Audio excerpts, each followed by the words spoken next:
Bapak Ibu, saudara-saudara yang diberkati Tuhan Yesus Kristus, selamat pagi, shalom. Shalom. Kita bersyukur hari ini kita memasuki minggu pertama bulan Oktober sekaligus pembukaan bulan keluarga, dan kita boleh hadir dengan menggunakan pakaian adat Nusantara. Hari ini kita datang sebagai sebuah keluarga.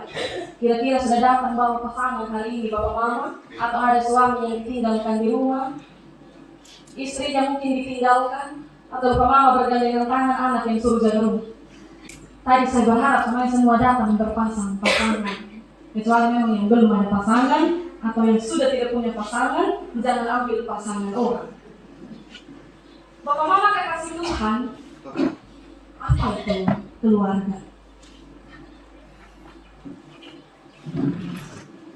Apakah kita memahami apa itu keluarga? Atau yang penting sudah berkeluarga supaya jangan ada tanya kapan nikah? Keluarga adalah sebuah lembaga atau sebuah institusi pertama dan terutama yang memiliki peranan yang sangat penting dalam memberikan pola asuh, pendidikan, teladan yang baik bagi anak-anak atau bagi anggota keluarga. Atau dengan kata lain, keluarga adalah mediator bagi pembentukan pribadi dan perkembangan seseorang, terkhususnya seorang anak, baik dari segi mental, moralnya, pengetahuan secara akademik, bahkan tentang pertumbuhan imannya.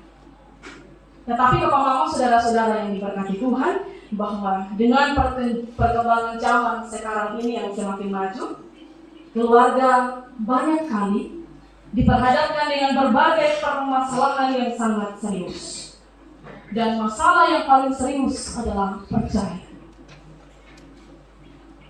Jika kita mencermati satu fenomena yang sedang terjadi saat ini, Bapak Mama, angka perceraian dan rumah tangga dengan orang tua tunggal itu meningkat. Kenapa demikian, Bapak Mama? Karena dengan kesibukan dan persaingan yang semakin tinggi akan menciptakan pribadi-pribadi yang cenderung mencari kesenangan dan kebahagiaan diri sendiri, atau pribadi-pribadi yang individualis. Peningkatan perceraian yang berakibat meningkatnya orang tua tunggal juga berdampak pada pertumbuhan dan perkembangan psikologi anak. Percaya atau tidak Bapak Mama, anak-anak yang diasuh dengan orang tua lengkap dan single parent atau orang tua tunggal itu beda rasanya dan beda juga pertumbuhan.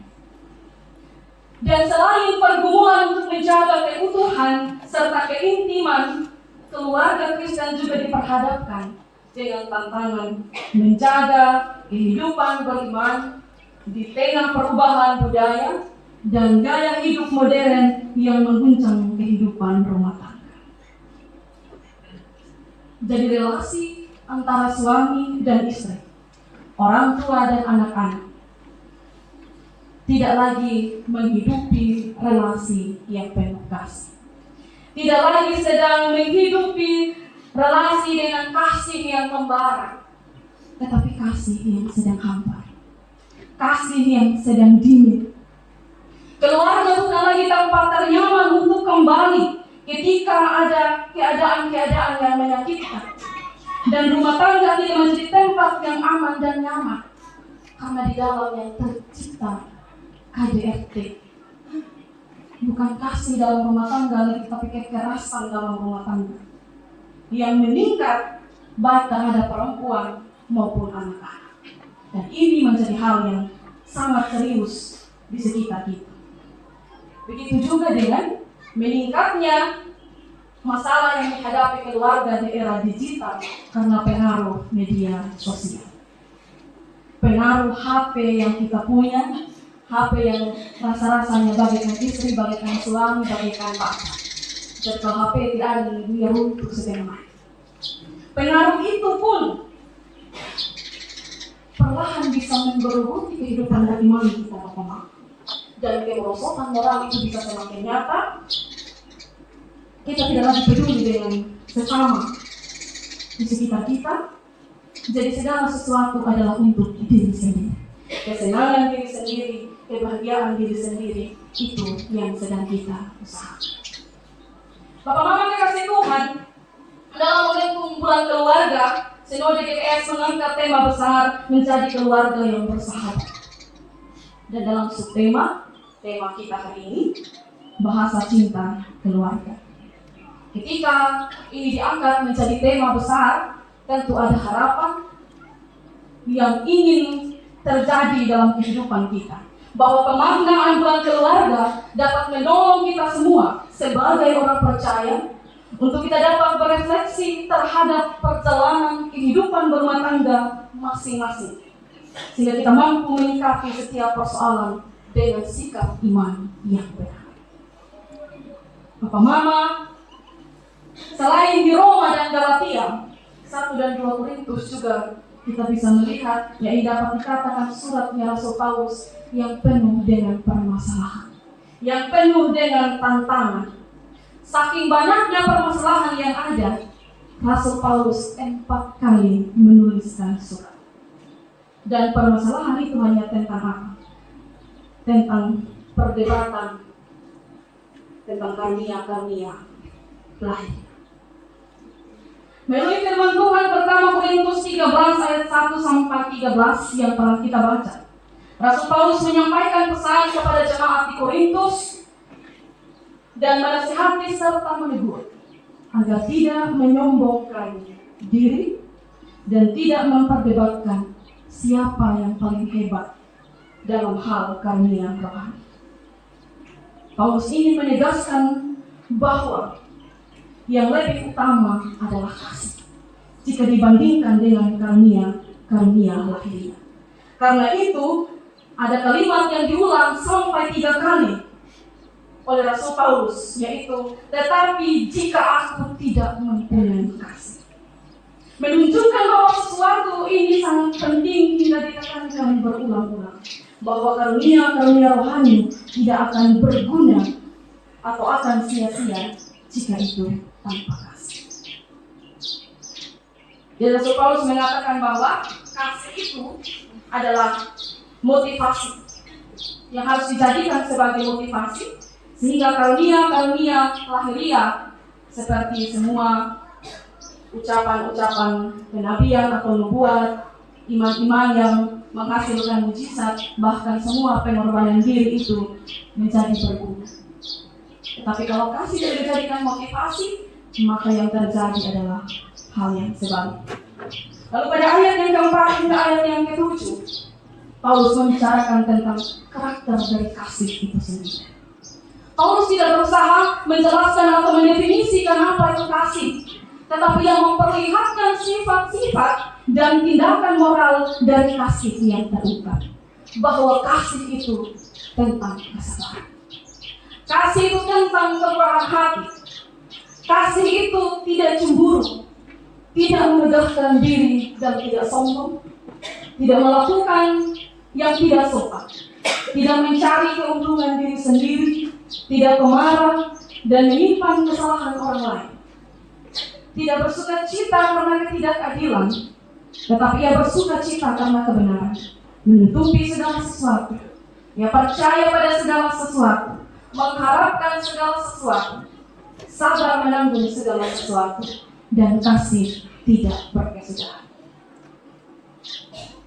Pada bagian ini Paulus ingin menyampaikan bahwa kasih mencerminkan sifat Kristus, di mana Kristus tidak hanya berbicara atau berkhotbah atau mengajarkan tentang kasih, tetapi Kristus memperlihatkan atau mempraktekkan apa itu kasih secara langsung, tentang kasih yang sesungguhnya melalui pengorbanan dirinya di atas kayu salib untuk menyelamatkan setiap orang yang percaya kepada.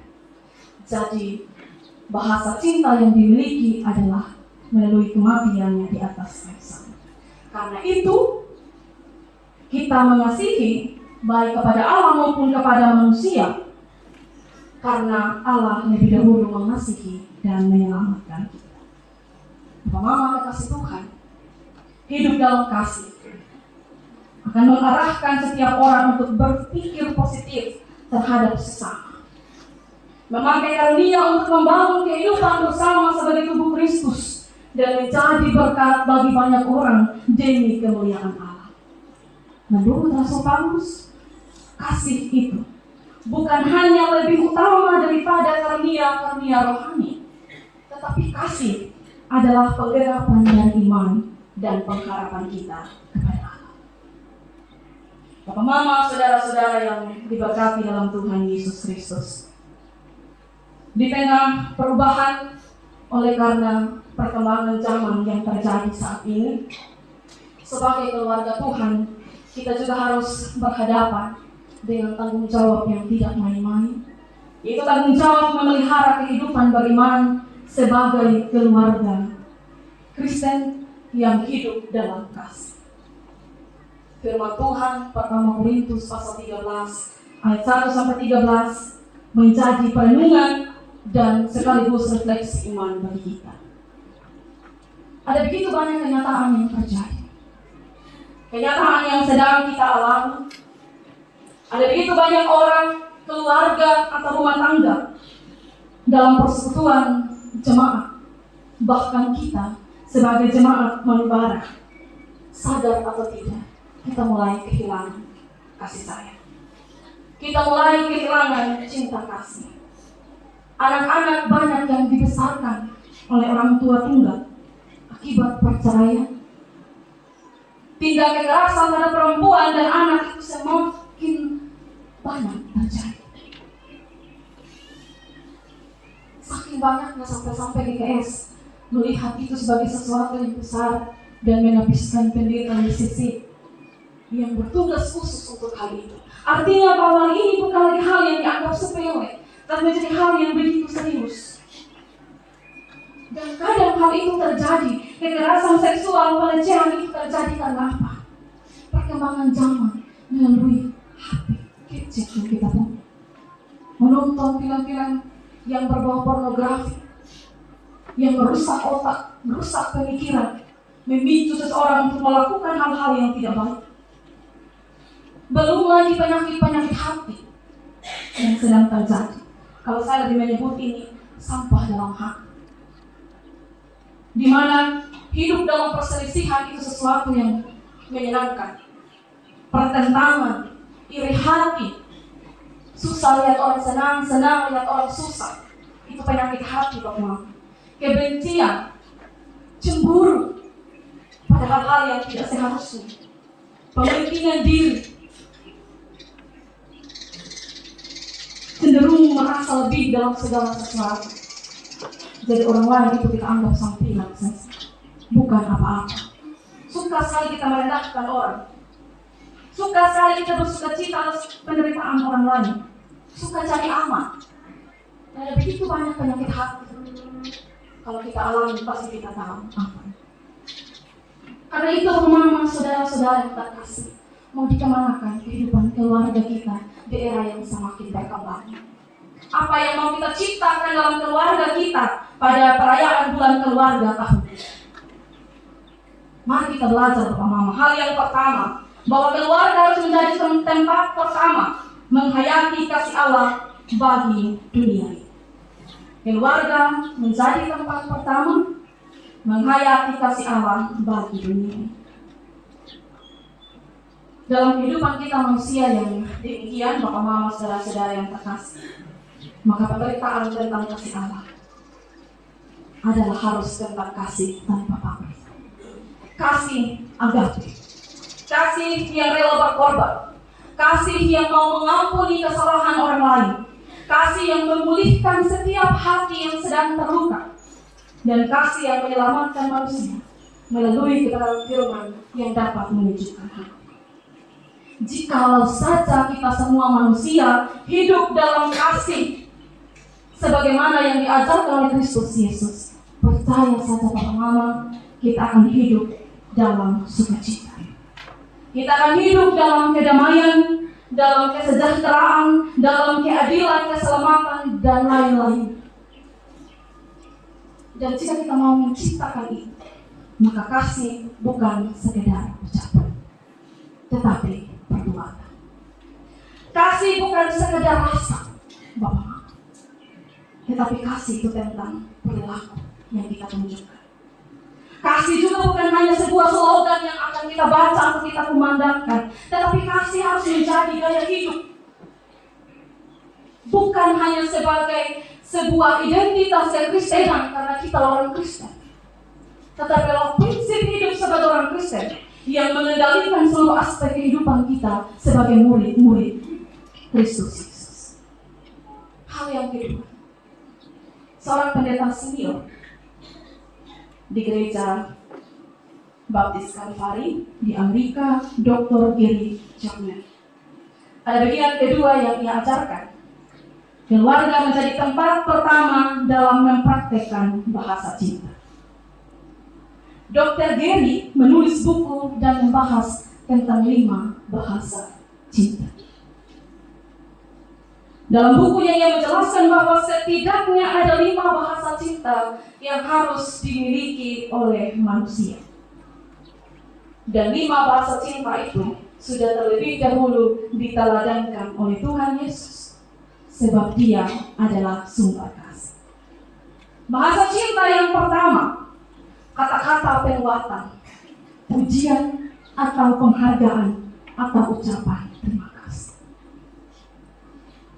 Mengapresiasi pasangan hidup, mengapresiasi anak-anak, menghargai apa yang dikerjakan oleh pasangan hidup.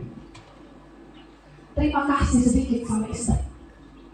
Ada yang terima kasih di istri, bilang, "Mama terima kasih sudah kasih lahirin anak-anak, biar penuh kepala batu sedikit." Ada? Hanya bapak Antara saja terima kasih sama mama. Bapak-bapak yang lain saya sudah tidak tahu. Apresiasi perjuangan istri. Begitu pula dengan istri-istri. Jangan hanya mau dipuji-puji, puji juga itu suami sedikit. Meskipun dia datang sering keringat, tiba abu, ujung kepala sampai ujung kaki, bapak ganteng sekali. Terima kasih sudah bekerja keras hari ini, walaupun nanti uangnya saya yang habiskan. Apresiasi saja apa yang dikerjakan, walaupun mungkin itu tidak sesuai dengan apa yang bapak mama mau. Katakan terima kasih, hargai dia punya usaha. Terima kasih karena sudah bersihkan rumah. Terima kasih mama, hari ini mama masak enak. Pas habis makan beromong, "Mama, kayaknya tadi terlalu banyak micin." Penghargaan, kata-kata sederhana yang kita berikan pada pasangan tanpa kita sadar dalam bahasa cinta yang paling baik. Karena tidak usah tulis status di Facebook tandai suami atau istri aku mengasihimu, tapi di rumah tidak hargai apapun yang sedang ia kerjakan. Kasih itu bukan kata-kata. Kasih tentang apa yang mau kita tunjukkan. Yang kedua, waktu untuk bersama. Di bahasa tadi Bang bilang quality time. Waktu untuk bersama. Hargai itu waktu hidup yang Tuhan kasih. Jangan nanti suami atau istri sudah di atas tempat tidur, sudah kaku bermulai menangis. "Aduh mama, ini mau pulang dulu." Bisa pulang. Ampun, sudah kamu selama hidup ini. Jadi di waktu yang masih ada, miliki waktu bersama. Jangan satu pulang kerja capek, satu kerja capek, tidak waktu tidur juga, naik tempat tidur, waktu balik belakang. Kadang masih bisa rancang sebelum apa-apa, karena capek. Tidak ada waktu bersama untuk bercerita. Begitu juga dengan anak-anak. Akhirnya tidak mau tahu istri ada pergumulan apa, suami pergumulan apa, anak-anak lagi sakit hati apa. Kalaupun kita duduk bersama, kadang-kadang papa mama, ya HP juga menjadi orang ketiga, keempat, kelima, dan keenam. Habis selfie begitu. Posting foto, urusin masing-masing. Ada yang paham seberapa besar penipuan yang terjadi lewat foto-foto selfie bersama keluarga. Kadang-kadang itu hanya sekedar foto.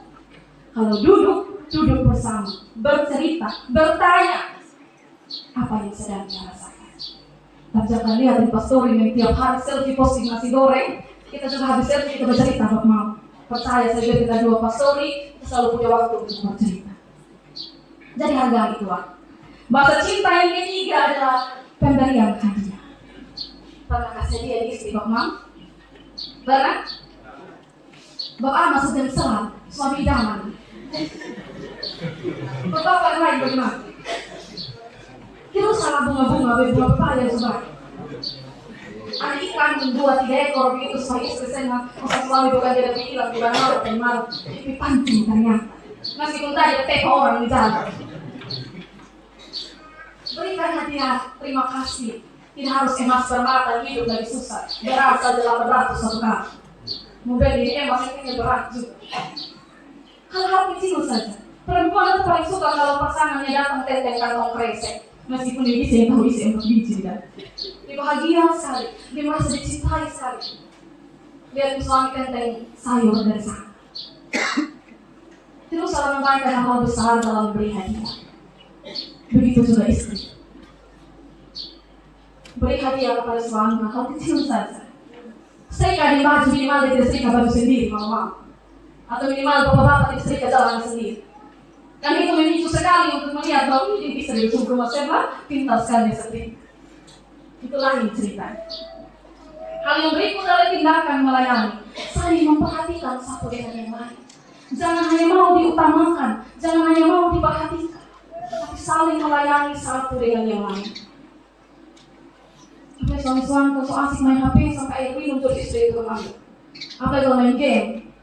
Ya asik main game, mama sebut semua setrungan untuk air minumnya di kulkas dan di punya depan mata. Hati-hati bapak-bapak suka main game, dan di dalamnya ada berbagai jenis game. Saling melayani antara satu dengan yang lain. Bahasa cinta yang kelima adalah sentuhan fisik. Nah ini, pernah tiba-tiba kalau pasangan mama terima kasih, atau mama kok cantik sekali hari ini.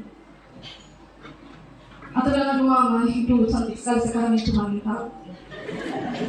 Dulu baca sekali tinggi-tinggi sekarang naik di atas kaki pun sudah bisa. Dan kita bukan glow up, tapi grow up. Kita lebar bersama.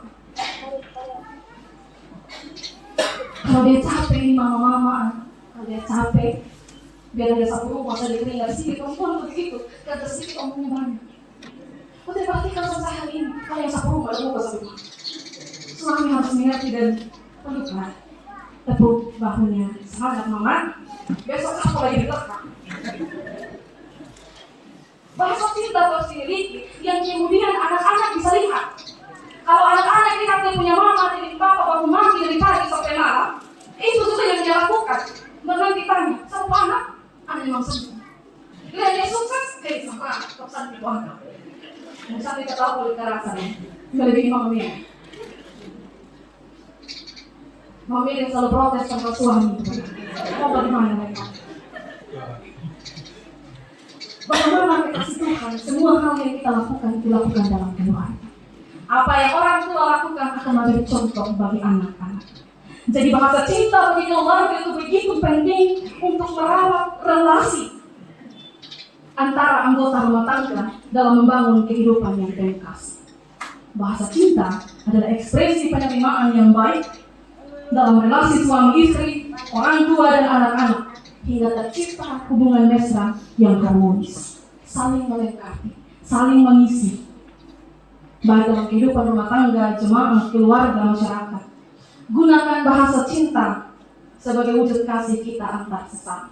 Bahasa cinta bagaimana? Bukan bahan berlove kiri kanan. Keluar di jalan juga ketemu seorang sayang, istri sendiri mampu tidak pikir di kepala dulu. Cantik sekali di istri orang. Istri sendiri itu mau beda begitu betul. Tidak begitu. Dan hal yang ketiga, keluarga menjadi tempat belajar dalam mengasihi. Firman Tuhan Kolose 3:18-25. Pada bagian ini kita terpanggil dan bertanggung jawab untuk merawat dan memelihara kehidupan antara anggota rumah tangga dan jemaat sebagai tubuh Kristus. Kita setara. Nah, kita harus saling menghormati, saling mengasihi. Dan ada masalah lebih penting. Jangan masalah inti, karena inti hanya beras pada zaman sekarang. Jika buat mama bukan beras terus sama inti. Biasa saja begitu ya. Kita ini sama. Kita ini sama setara di hadapan Tuhan. Jadi tidak ada yang perlu harus menguasai dan dikuasai. Pakai 5 bahasa cinta untuk memelihara, menjaga hubungan anggota keluarga. Dan kalau semua orang hidup dalam kasih Kristus, atau kita sekalian yang hari ini ada di sini, kita akan menikmati kehidupan yang bahagia. Kita akan menikmati kehidupan yang tentram, menikmati berkat-berkat Tuhan yang Ia janjikan dalam firman. Pertanyaannya adalah, akankah kita memahami bahasa cinta itu dan kita praktekkan dalam keluarga? Ini menjadi perenungan kita bersama hari ini. Amin.